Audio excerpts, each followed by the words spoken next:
De medicinale cannabis op dit moment is haar laatste redmiddel. Er is niks anders meer. Ik ben een medicinale cannabisgebruikster. Ik ben medicinaal cannabisgebruiker. Sophie is medicinale cannabisgebruikster. Ik heb 8 jaar geleden een CVA gehad. Dat is een cerebrair vasculair accident. Beter bekend als een herseninfarct. En van toen is eigenlijk mijn hel begonnen. Ik heb in 2001 de diagnose MS gekregen. Sophie heeft een heel zeldzame vorm van epilepsie.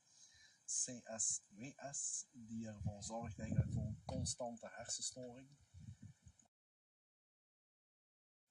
Door MS heb ik heel veel last van spierpijn, zenuwpijn, duizeligheid, evenwichtstoornissen. Ik heb ook een tijdje blaasproblemen gehad. Dat gaat gepaard met een achteruitgang in haar ontwikkeling of stilstand of zelfs het verdwijnen van complete vaardigheden. Kan het spreken zijn, het zien, het horen, al dat soort dingen kan verdwijnen bij te veel activiteit.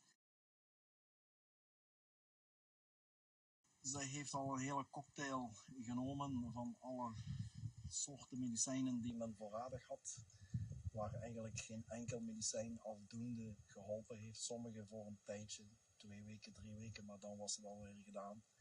Als reguliere medicatie gebruikte ik voornamelijk heel veel pijnstillers, ontstekingsremmers. Ik gebruikte ook elke avond voor het slapen gaan slaapmedicatie. En ik had betaferon, een middel om de ziekte af te remmen. En dat moest ik om de 2 dagen een spuitje voorzetten. Ik kreeg voor mijn reguliere klachten, dus dat was de cholesterol, bloedverdunning, mijn beta-blokkers. Ja, kreeg ik ook nog Prozac voor mijn depressie, want ik heb daar een serieuze chronische depressie aan overgehouden.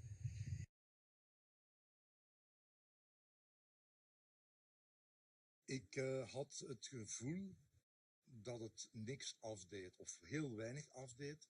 Ik had eerder het gevoel dat ik soms als een zombie rondliep, waarschijnlijk ook door alle pijnstillers. Ja, op de duur was ik daar echt heel verslaafd aan, maar ook heel suicidaal van. Van de reguliere medicatie had zij motorische problemen. Zij had zichtproblemen. Haar gedrag op zich was ook helemaal niet goed. Dus het ging meer richting autisme, meer richting ADHD. Dat soort gedrag vertoonde ze. Plus, ze was ook soms heel suf van al die medicatie. Hè, dat ze gewoon niet kon bewegen. Niks heeft geholpen. Ook geen dieet, dus het ketogeen dieet wat ze heeft moeten volgen, dat heeft haar ook geen goed gedaan. De medicinale cannabis op dit moment betekent haar redding. Zij functioneert beter, zij communiceert beter, zij eet beter, zij is sociaal verbeterd. Haar gedrag is verbeterd, dat autisvormige gedrag is weg, dat zien we niet meer. Haar zicht is verbeterd, haar motoriek is verbeterd, haar ontwikkeling is opgestart. Dat zijn allemaal dingen die wij met gewone medicatie nooit hebben kunnen bereiken. Medicinale cannabis heeft mijn leven mij teruggegeven. Heeft me ook terug zin in mijn leven gekregen, ook als moeder, als oma.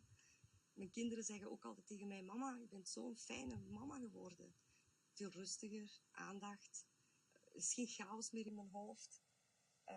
Nu weet ik ook dat ik daarvoor verdoofd was eigenlijk en dat ik nu eigenlijk terug wakker ben geworden. De medicinale cannabis heeft ons gezin eigenlijk terug een gezin gemaakt waar we kunnen wenen van geluk en niet meer wenen van verdriet. Spierstijfheid, ook mijn evenwichtsproblemen en duizeligheid weghalen. En ik slaap er ook heel veel beter door. In feite is het zo dat het grote voordeel voor mij is dat cannabis mijn leven weer leefbaar maakt.